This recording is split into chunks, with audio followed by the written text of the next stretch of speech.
Clapback. Clapback is brought to you by Kingdom Keys and Healthy Living. If you'd like to support Clapback, do so at $Pastor K50. That's Pastor K50. You also can hit the patron button here and become a patron.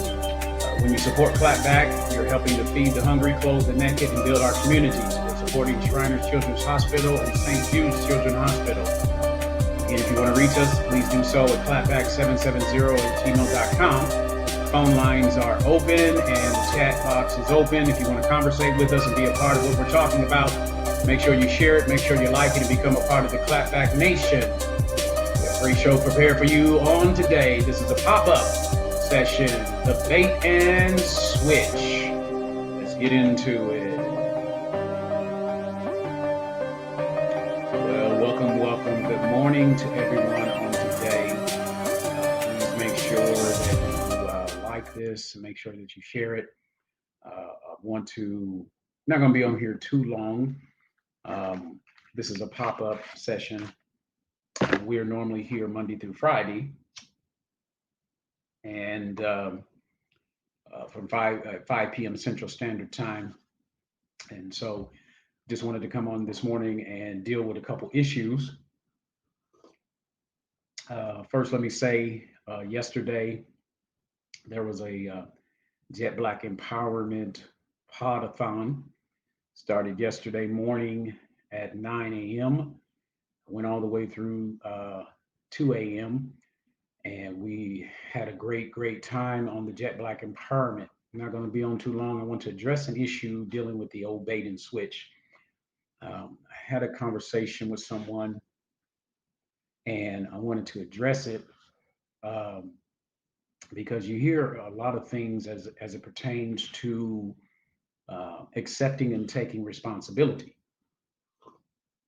And one of the issues as it relates to responsibility is that you hear what I consider misinformed people, or people who think that they understand the issues and problem, and they try to come up with a buzz phrase or catchy word or catchy phrase to kind of do a "ooh, got you" moment.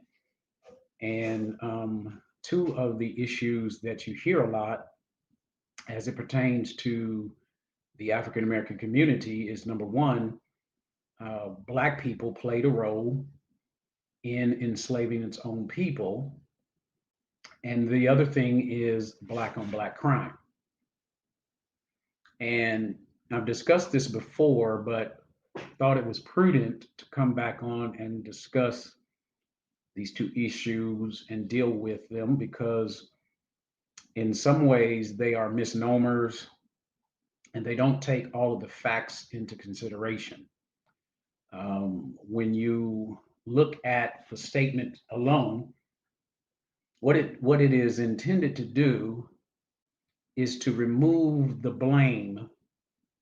It's almost like stepping into a middle of a situation that has already taken place and putting blame upon the individual that finds themselves in a predicament or situation, not because of something that they originated, but something that was perpetuated upon them.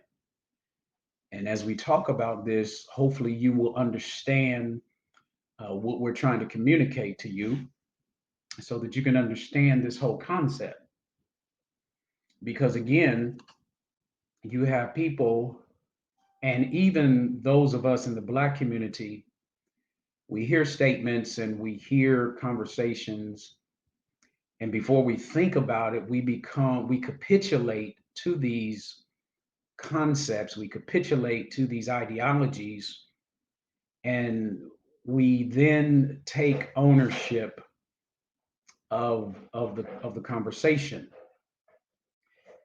Now, having said that, I do believe that at some point in time, through miseducation and lack of drive or fear or some other catalyst, those who are oppressed somehow seem to not see the way out of things and feel hopeless and don't see how to take responsibility for their actions moving forward.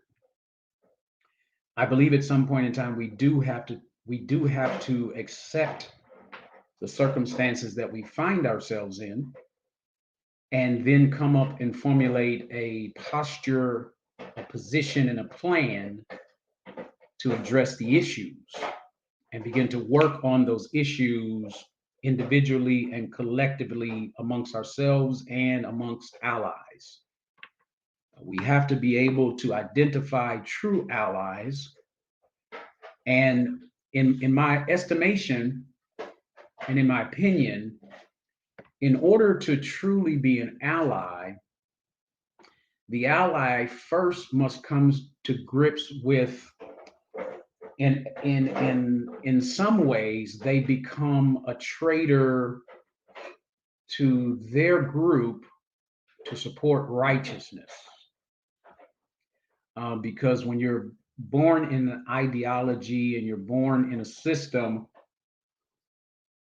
that was already established for you, you are more apt to believe the conversation and the facts that are not facts surrounding the situation. And so, in order to be a true ally, I believe that one has to come into a realization of their true self and the mistakes that maybe they made in commission and omission. The act of commission is those things that you overt, that you do outwardly. Uh, the omission is that which you do unknowingly. And so when you look at society, there are a lot of good people who have never done evil to another group of people, who don't support with their money, their time, uh, their family, their circle. They don't support anything that is discriminatory or oppressive, but at the same time, they sit on the sidelines and do nothing to change it. And if you are a person that has never done wrong, never been a racist, never been a bigot, but you have not done anything to be a part of the change, there is a level of guilt there and a level of culpability that you must own up to. Because it's like any other or anything in life.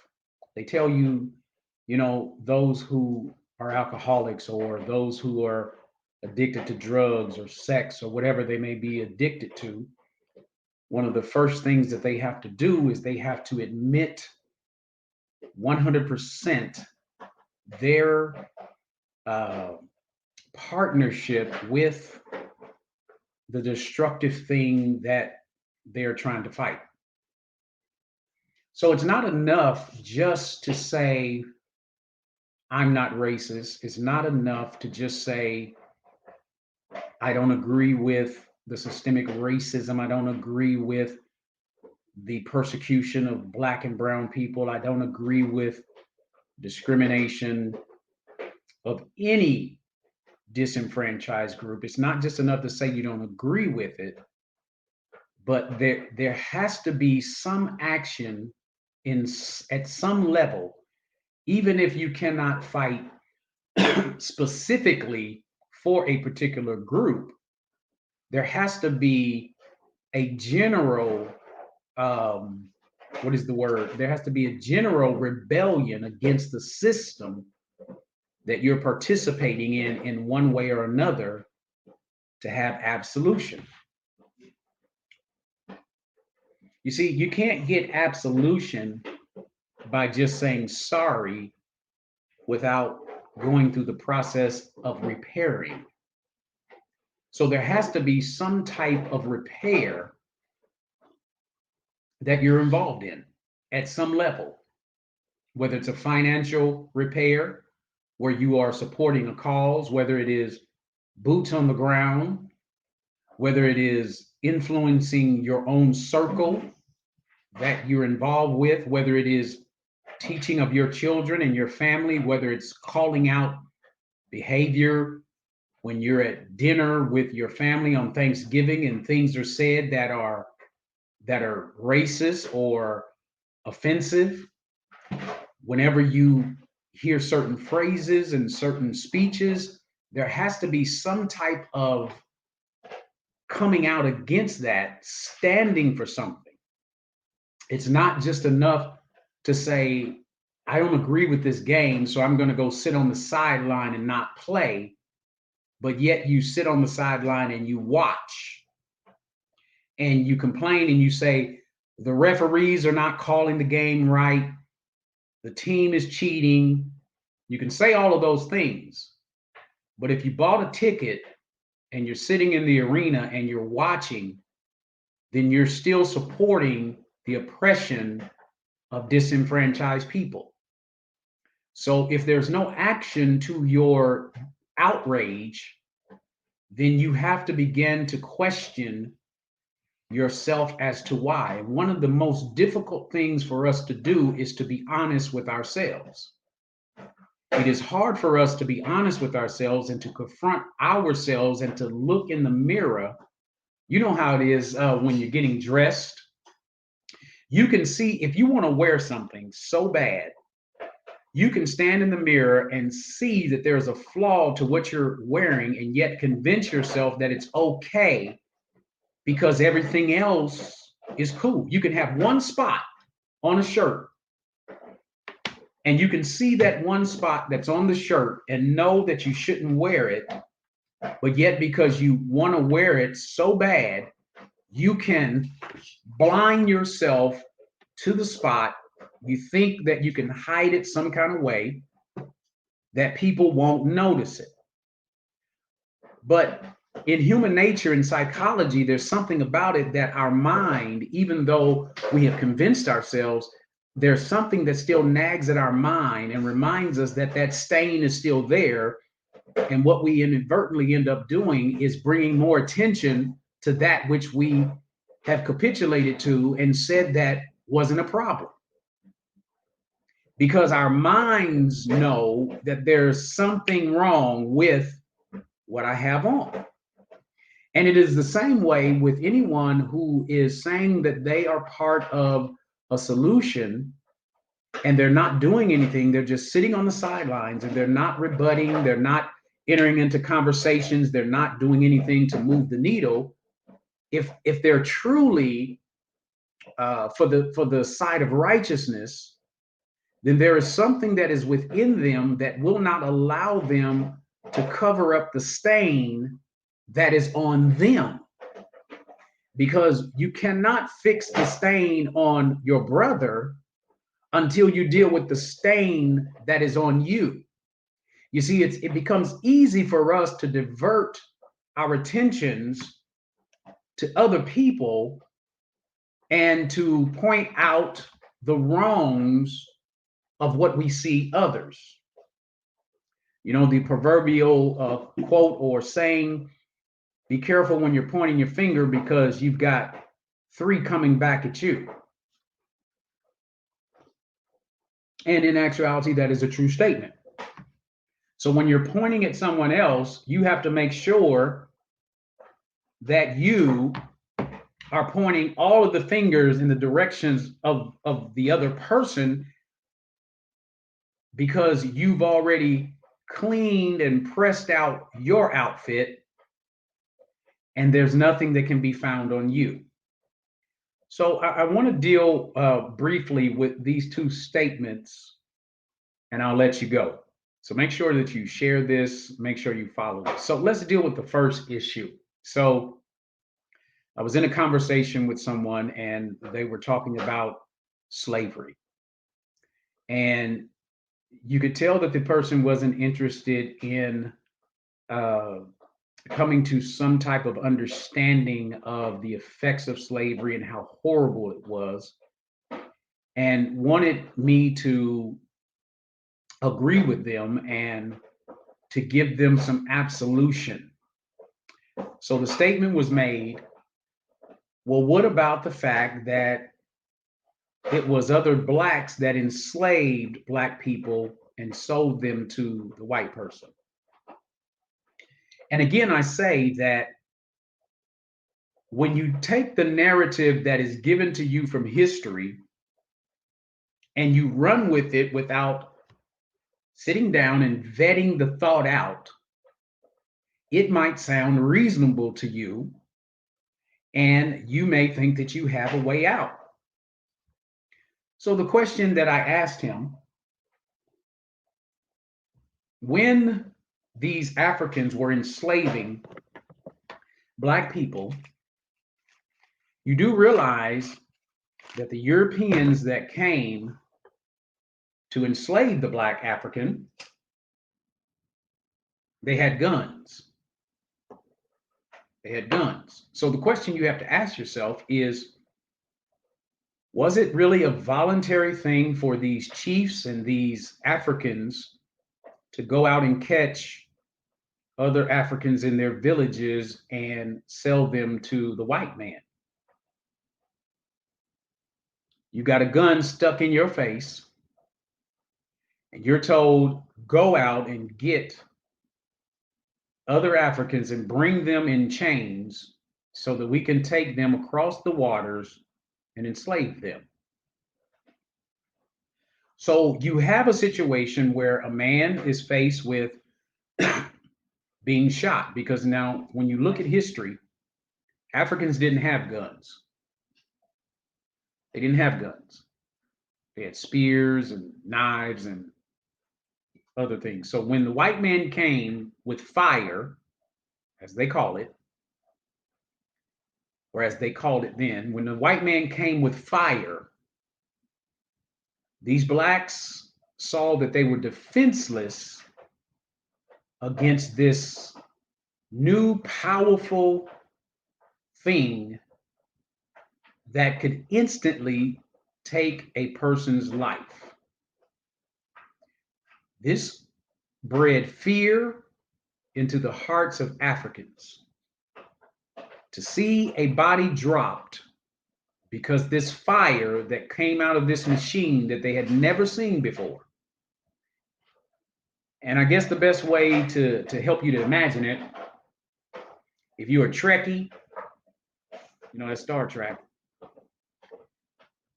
Can you imagine if someone came to you with a laser, you know, like they have on Star Trek, and you have a gun, but they have a laser compact in their hand that when they shoot the laser, it blows up a whole mountain. They could be standing at far distances with precision guidance. And you see someone use a laser that you've never seen before. I mean, something from outer space, a weapon that has never been on Earth. And they come to you and they use that weapon on someone in your clan. And then they turn around and say, now this is what I want you to do. I'll pay you, but this is what I want you to do. I want you to round up a bunch of people and bring them back to me, because I'm going to do something with them. I don't want you to worry about what I'm going to do with them, but I'm going to do something with them. If you don't do it, I'm going to use this weapon on you. I'm going to use this weapon on this whole village. And you've got hundreds or thousands of men with these weapons that you are defenseless against. I mean, the most you have maybe is an AK. But you got to be in a certain distance with an AK, and an AK can't blow up a mountain. But you've seen this laser be used to disintegrate, evaporate, annihilate, discombobulate. You've seen them touch a button on their chest and they go invisible. And you've never seen that happen before. and you think that they have some type of superpower, almost like a god, you feel defenseless. And it is in the nature of every human being to survive. And so it doesn't become a question of whether or not you are a man or whether or not you are strong. It becomes a matter of survival because no one wants to die. As much as we say we hate this earth or whatever, some of you who hate the earth, some of you who hate what's going on, none of us want to die. No, we don't want to die. So the basic instinct is to do what it takes to see tomorrow. You know, the old proverbial, I'm going to get them before they get me. And even in the game, there comes time when you know that the odds are against you and you have to capitulate to that which is stronger than you until you can regroup and hopefully get a weapon that can match their weapon so that you can battle them. They didn't have guns. And they wanted to make sure that the black man didn't have guns. So when you say that black people were part of enslaving their own people, you have to go back again to the seed. You have to go back to the origin. What caused the African to betray his fellow brother? Was it truly a voluntary thing? I mean, in society today, we have a thing that if you're in management, you have to be careful what you request those that are under you to do, because they say that your influence of power can cause a person to do something that they normally wouldn't do because of fear of losing their job. This is why some men have found themselves in trouble on their job, because they may be, just asking a female for a date, but the female feels intimidated because she feels that her job is on the line because it's her boss. And so they say fraternization, you shouldn't fraternize with the help, as they say, or you shouldn't fraternize with your employees because your position of power and authority has an influence. You shouldn't use your influence over children because they're powerless. As a kid, this is why some children, unfortunately, get molested, because they feel powerless when the priest or when a relative who is bigger and stronger than them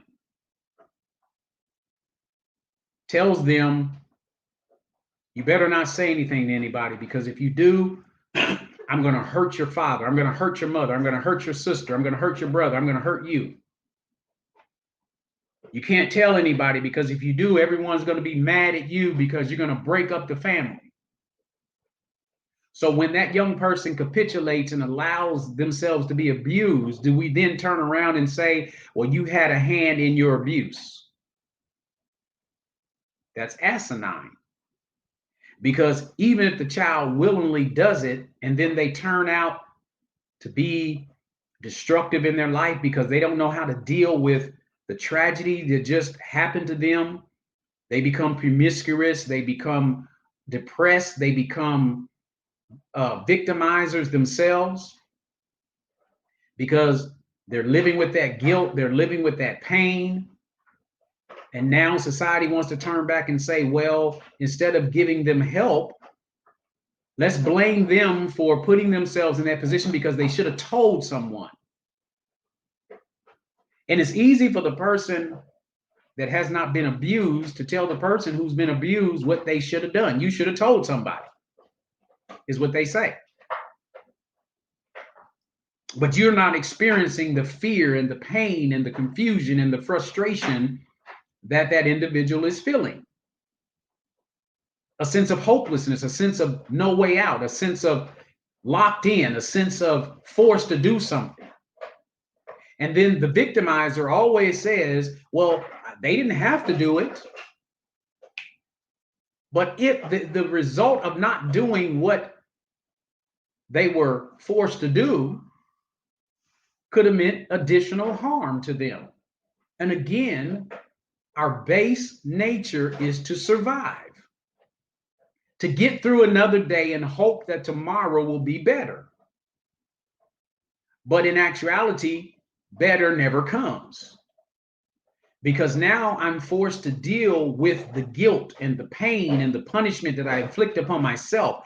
And when I internalize that and I become messed up inside myself, now I become destructive to myself and everyone around me, which then leads to the next thing: black on black crime. While black on black crime is a tragedy in the black community, it is not the same as the systemic racism, the police brutality, the Jim Crow, and the punishment and pain that has been placed upon African Americans since the beginning of this country. Because of the violence that's been perpetuated against the black community and brown communities and the Indians or the Native Americans, let me get it right because I don't want to be offensive, against the Native Americans and any other disenfranchised group, that violence that was perpetuated upon them has caused them to hate themselves. We see it every single day in the black community. The only way that a group of people can be as destructive as they are to each other is because there is a level of self-hate, meaning they hate themselves first. They see no value to their lives. And if they cannot see a value to their own life, they're sure not going to see a value to someone else's life. Let's not even deal with the statistics that tell us that crimes are committed around those that you live around. And when black people are housed in communities of poverty, no opportunity, drugs, and other violence, it becomes a machine that is perpetuated out every single day. And unless and until we deal with the root causes of what we see, you see, we're good for defining what we see without understanding why we are seeing what we see. What caused this? It is interesting that when you look at every other demographic that was not brutalized and treated as African Americans, you don't have the type of violence in their communities. Now, it would be one thing is if we could say that you don't see this violence in the white community, but in every community that was not oppressed as we were, every community, you don't see the type of violence and criminality as you do in the black community. So then it would behoove us that are reasonable to start asking the right questions and saying, why is it this way in the black community? You see, it's easy to say because black people are savages. It's easy to say because they're inferior. But that savagery and that inferiority has an origination. It comes from what we were taught and what was done to us. You see, a woman who is abused at an early age feels that her life was created to be abused. A child who's been abused, who has had no help, feel as though their life was created to be abused. When there's no remedy, when you try to use the systems of remedy and those systems fail you, you've already been abused, and then you go to get recourse for the abuse that has taken place, and the place you go to get the recourse that says you can get the redress or the recourse fails you, then you're left to believe that you don't matter. You're left to realize that these laws and the system is not for you. You're not afforded the same rights and privileges as everyone else in society. So if you don't have the same rights in society, and you're not fortunate enough to have anyone in your life to tell you that even though these things exist, you don't have to be a part of it, you don't have anyone to impart unto you knowledge, self-awareness, then you're going to grow up believing that you don't matter. And if you don't matter, and if you're believing that you're a savage and this is the way you have to live. I'm going to get him before he gets me. That's the life that you will perpetuate. I mean, I'm sorry. That's just what it is. You see, it's interesting that America wants to talk about the problem, but America doesn't want to address the problem. Because to address the problem means it's going to make you uncomfortable, which means you're going to, excuse me, have to do something that you may not necessarily want to do. You're going to have to give up something that you necessarily don't want to give up, because you have to realize the role that you have played.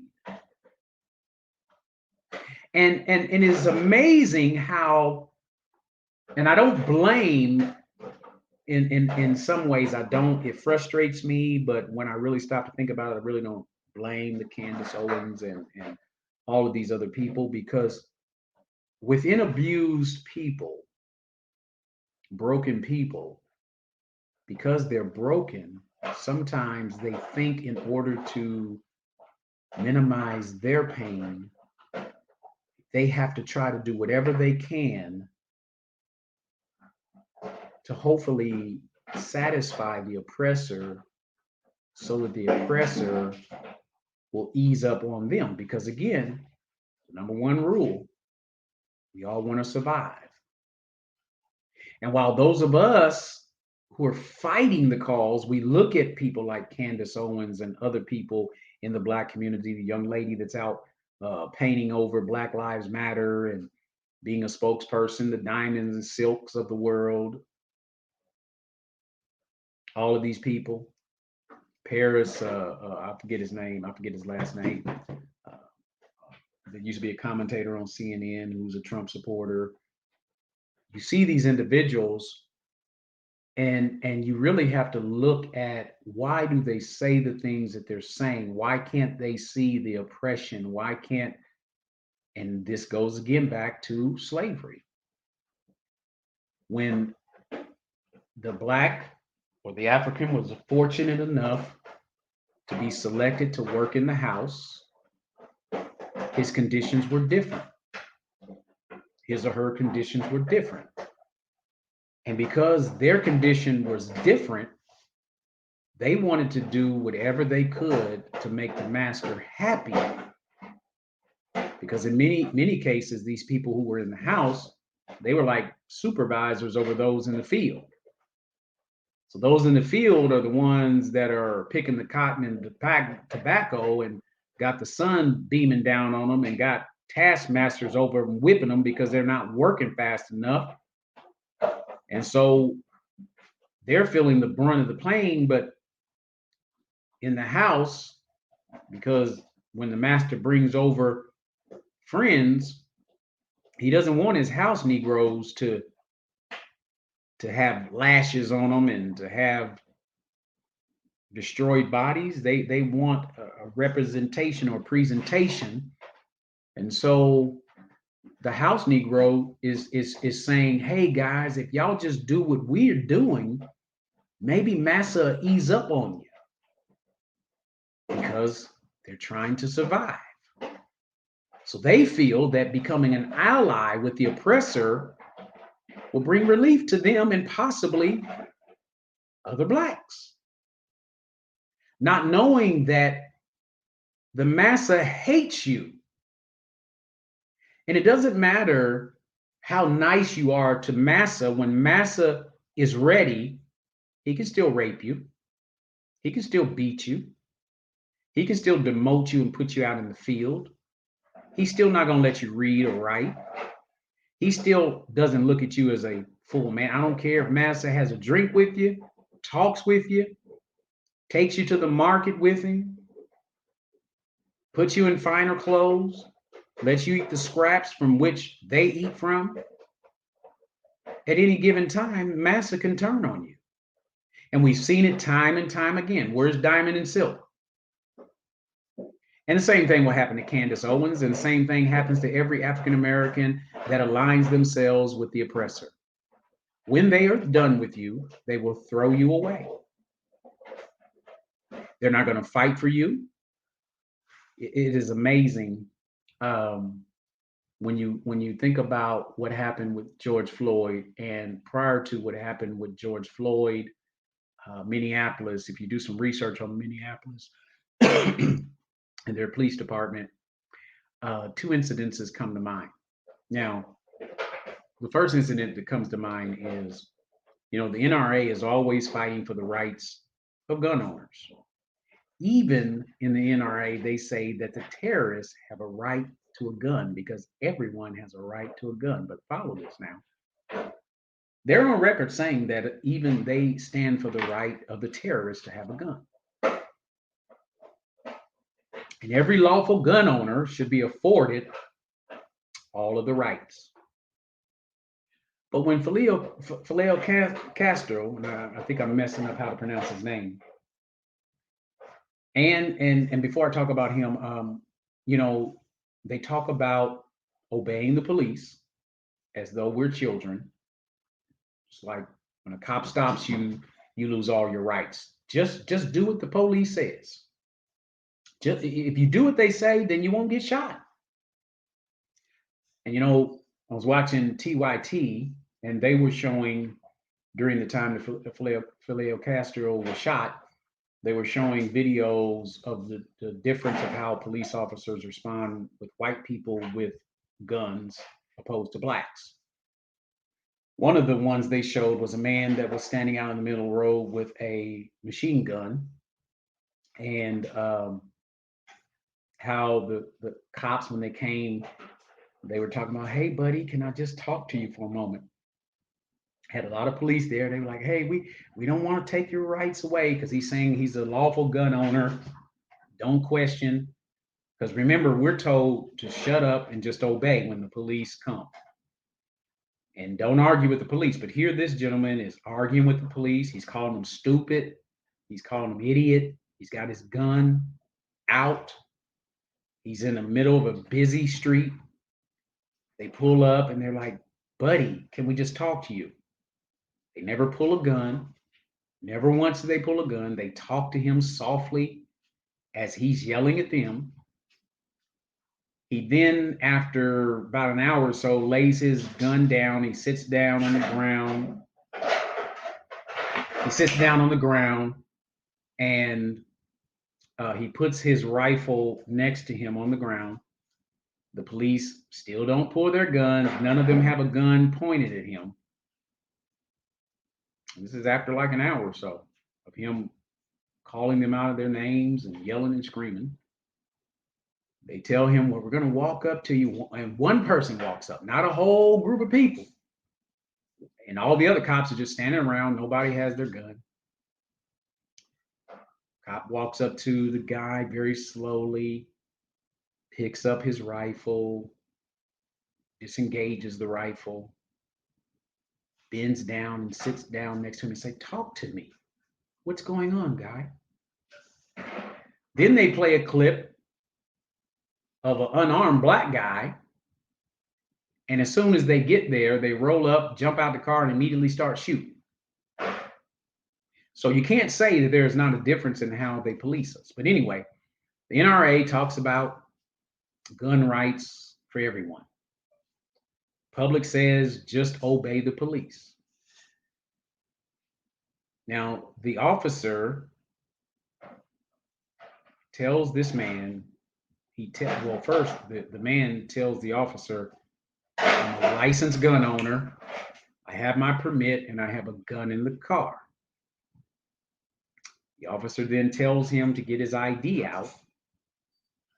And before he gets his ID out, as he's doing what the officer said, not arguing with the officer, boom, boom, boom, boom, 4 times, stops, boom, boom, boom, boom, 4 more times. Because he felt his life was in danger. Now you have a man who's white with an automatic weapon, rifle, who's yelling and screaming, cussing out the police, for over an hour. Not one gun was pulled by police. You have an African American with his girlfriend and a child in the back seat who is complying with the authorities, who tells the authorities he has a gun on him and that he has a license to carry the gun. He obeys the police and he's shot and killed. Then they show another clip of police officers that are on a high-speed chase. Chase is over 100 miles an hour. They end up in a cul-de-sac. And when they stop, the guy, they have him boxed in. He puts his hands on the steering wheel. Another police comes up, and as soon as he gets there, he unloads 41 shots. He had to refill his gun twice. Not only was he shooting at the assailant, but he put other police officers in danger. I believe this was in Texas. I forget where exactly. The police testified against this one police officer. All of them from this particular department said that he acted reckless. He had an indifference to life. He put other police officers in danger. There was no reason for him to come up shooting. They all testified that when the chase was over, the man had his hands on the steering wheel. They had a whole police department there, and out of all the police officers, he was the only one shooting. None of the other police officers pulled their guns and shot. Other police had to scramble and run. And guess what? The jury did not convict him of manslaughter. It was a hung jury. You had a whole police department that testified against their own and said that this police acted reckless, that there was no reason for him to pull his gun. He had to reload 2 times. He put other officers in danger because he was just shooting. He shot into the car, he shot into the homes, he shot into other homes where people were sleeping at 1 or 2 o'clock in the morning. And the jury, who was part black, part white, hung jury. And guess what? Guess what? The African Americans on the jury voted to convict. All the white jurors said no. Why is that? So when you say these things, you have to start thinking about the origination of these things. You have to start thinking about the seed of it. There is no effect without a cause. So the question, see, the reason this is easy for me is because I've been classified as what's called meta-ethical. See, a meta-ethical person, we look at the base root. So we ask a lot of questions. We don't just take the answer because. When you ask somebody a question, they'll say because, but we're going to say because why? We're going to keep walking you down until you get to the origination point of what you did, why you did it. Why do you think this way? We're going to keep going until we get you to the starting point. It's not enough to go back to second base. It's not enough to go back to first base. You got to go all the way back to home plate and tell me why. Why did you get to third base? It's not enough to go back to second base and say, this is what happened. I stole second to get to third. No. Go back to first base. Well, the reason I went back to first base was because no. You got to go back to home plate. And don't even stop at home plate. Let's go back to when you were in the batting cage. Let's go back to before you came up to the batting cage. Let's go back to before you arrived at the arena. Let's go back to before you got up and got dressed to come to the game. Let's go back there. Let's go back to the origination point. Because it's easy to step in the middle and say, this is happening because of this, but you've got to go back and you've got to detail, why did it happen? So when you look at black on black crime, yes, black on black crime is a terrible phenomenon that is going on in America, but why is there black on black crime? Is it the simple answer that black people are just killing black people, or that black people are savages? No, you have to go back, trace the systemic racism, trace the Jim Crow, trace the poverty, trace the lack of opportunity, trace the breakup of the black family, trace the drugs that were introduced into the inner city, trace all of the killings and bombings, trace what the KKK did, trace what slavery did, trace the rapes that occurred in slavery, trace the treatment that happened after Reconstruction, when those who made it to the Senate had to give up their Senate seat after Reconstruction. Trace the vagrancy laws and the repopulation of slavery through the criminal injustice system. Trace the slaves before they get on the ships, and the white man who had the gun that forced the slaves, the blacks, to enslave their own people. Because if the white man never made a trip to Africa on a boat, and if the white man didn't have guns, can you imagine if the white man showed up with no guns? There was no way those Africans would have stood, man, as good as they were with the spears and the harpoons and whatever else they had, they would have gave them a fight. But when you come to a fight and you have a gun and I have a knife, I got to make a split decision. When I know what that gun can do, because with my knife, I either got to be able to throw it at you and hit you at a spot, or I've got to be close enough to you to inflict damage. But with a gun, I can't maneuver. I can't move away. I'm not faster. I'm not a Superman. I'm not faster than a speeding bullet. I'm not going to let the bullet hit me and bounce off my chest. So it's an unfair fight. So the question on face value is not a valid question or valid point. Now, let me sum this up. Let me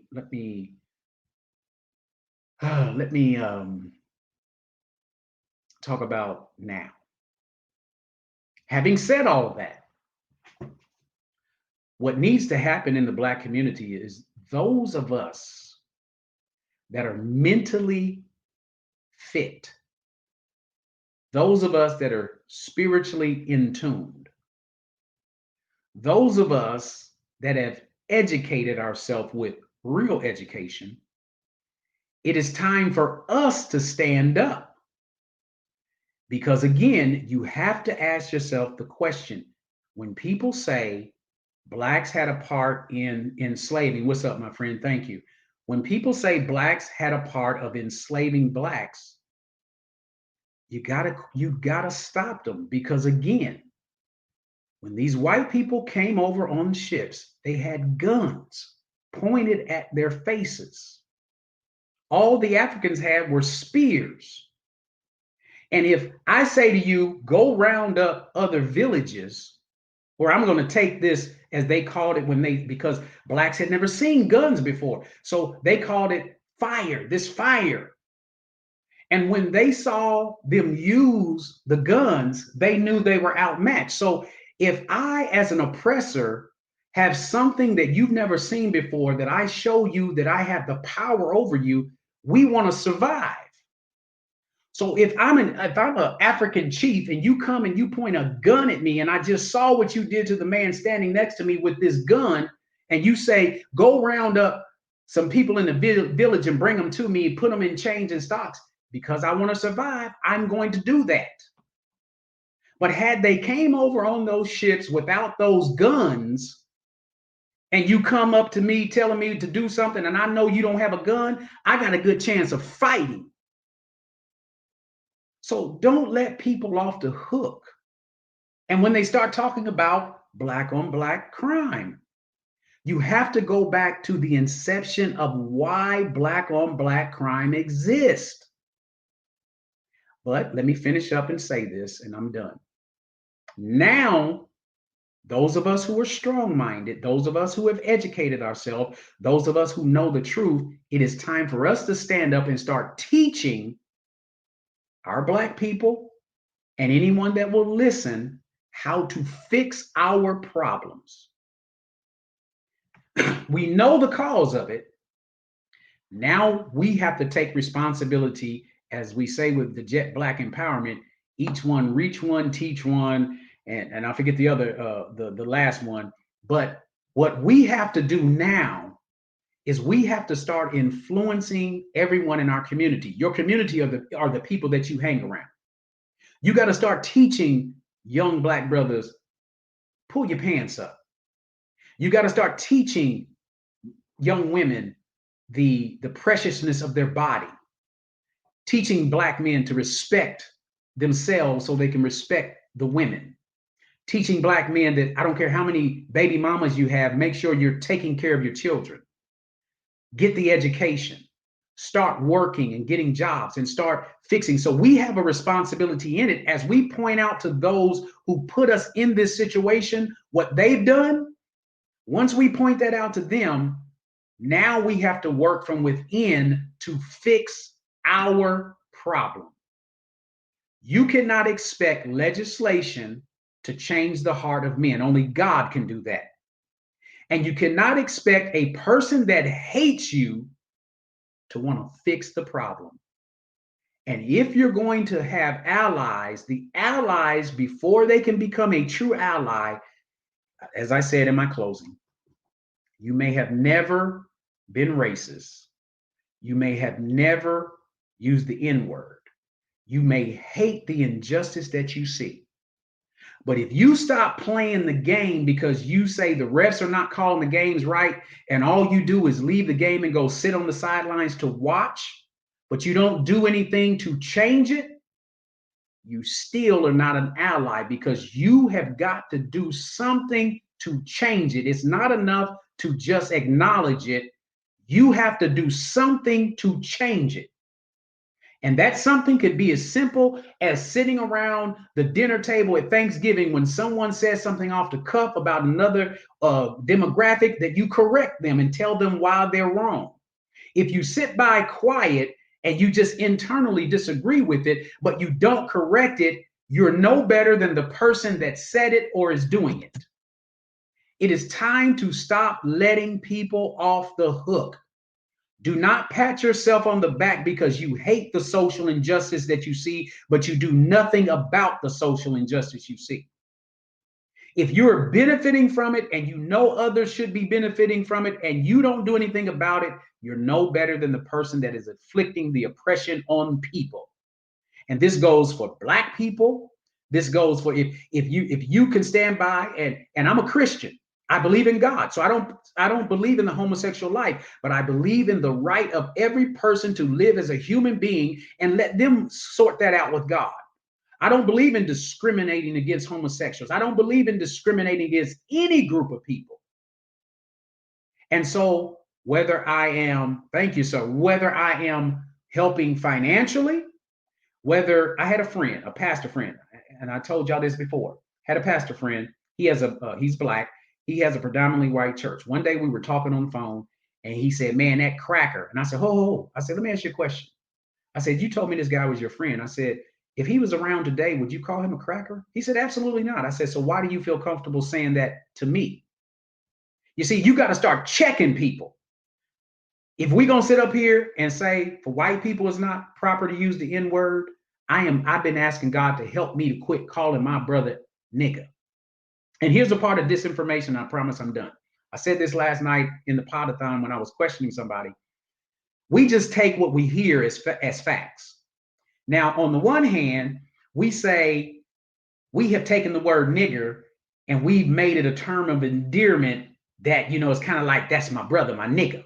So we didn't take a derogatory term from a slave master and said we've taken it and made it something good. But I asked the question last night. I said, who would be offended if I called him an Uncle Tom? Because we've been told that Uncle Tom is a bad name. But when you go read the history, the term Uncle Tom comes from a real black man who was in slavery, who lost his life through a horrible beating because he would not divulge the whereabouts of some runaway slaves. But we use the word Uncle Tom in a derogatory phrase because we've been told that it was a derogatory term, but we never researched it. So in actuality, it's more of an honor to be called an Uncle Tom, and it's a disgrace to be called nigger.